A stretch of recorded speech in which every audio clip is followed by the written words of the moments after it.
Hello, folks. Thanks for joining in Cyber with Nan on another episode. And in cybersecurity, one of the biggest problem is visibility or observability. And if you don't have that, then it becomes a very, very big challenge for you to monitor your environment.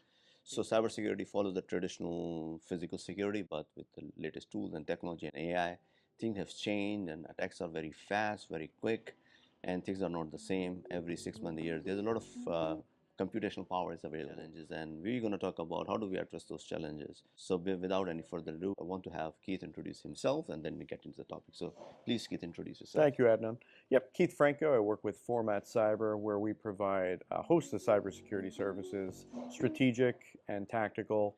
So the advisory side with virtual CISO, but we also do security engineering and help our clients identify security solutions that are the right fit for their environment, and assist with the implementation and integration of those tools. So many tools create a lot of problems. So, and little bit of background I wanted to give is that today any mid-sized company would have more than one cloud environment, and Azure and M365 for obvious reason because they are Microsoft shop. So traditionally they would go from Active Directory to M365 and Azure. Right. And Azure has a lot of tools and capabilities available, especially after the co-pilots in the last plus year or so. Yep.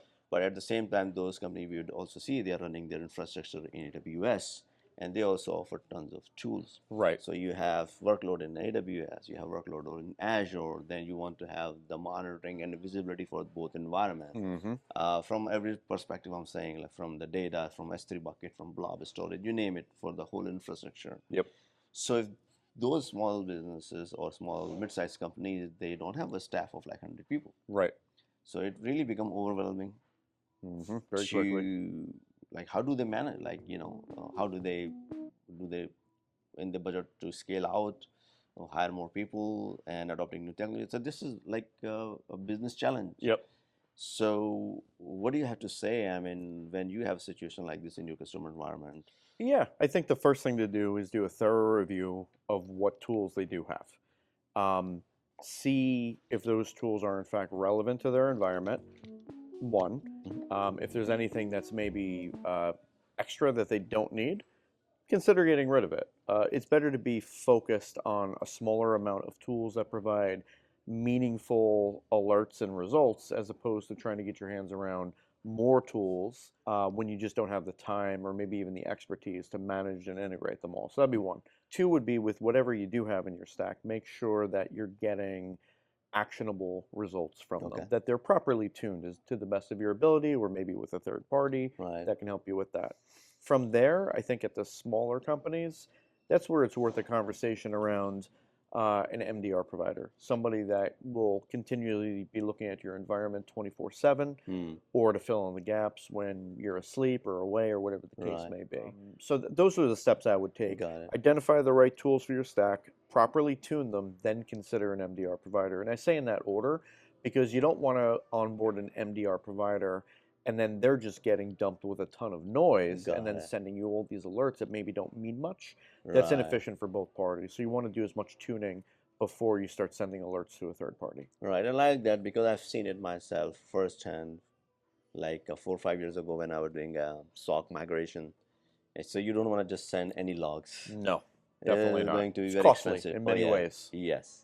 In dollars and manpower and time. Yes. So Yep. you will end up petabyte or terabytes of data. Yep. And again, as you just said, the workaround is that make sure only the security events and security logs being forwarded to your log storage, for example, and from there you set to your point, get to the point where the MDR needs to get involved and let them assess and see they get.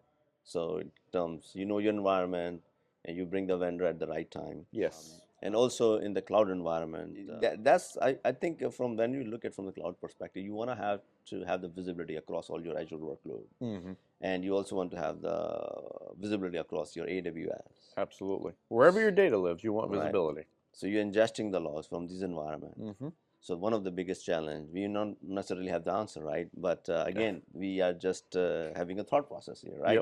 So this is one of the business situation. You have multi-cloud, so you have to then decide which, if you want to remain on the cloud, then you have to select whether my go-to destination would be AWS or Azure. If it's Azure, then Azure SIEM, then you put all the AWS logs. into the Azure, and then this will be a one dashboard, or Right. the vice versa.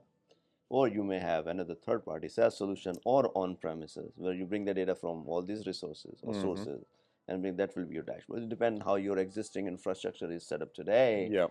and then make decision based on that, right? And that's, I think, Yeah, no, I think that's it. You know, as much as it's feasible, you want to centralize your monitoring and your monitoring, visibility of right? everything. You know, the one pane of glass has eluded us for decades. We're never going Yeah, to truly get there. no, absolutely right, But if you can get down to two or three, even, that's a better state than having your hands in multiple places and jumping around and just right, not having the time or expertise to manage it all. So, yeah, I mean, right. I think as much as impossible as is possible. Simplify it. Yeah, Yeah, exactly. because Simplify. one of the challenges I have seen managing on-prem infrastructure, I know there are some regulatory requirement, Mm-hmm.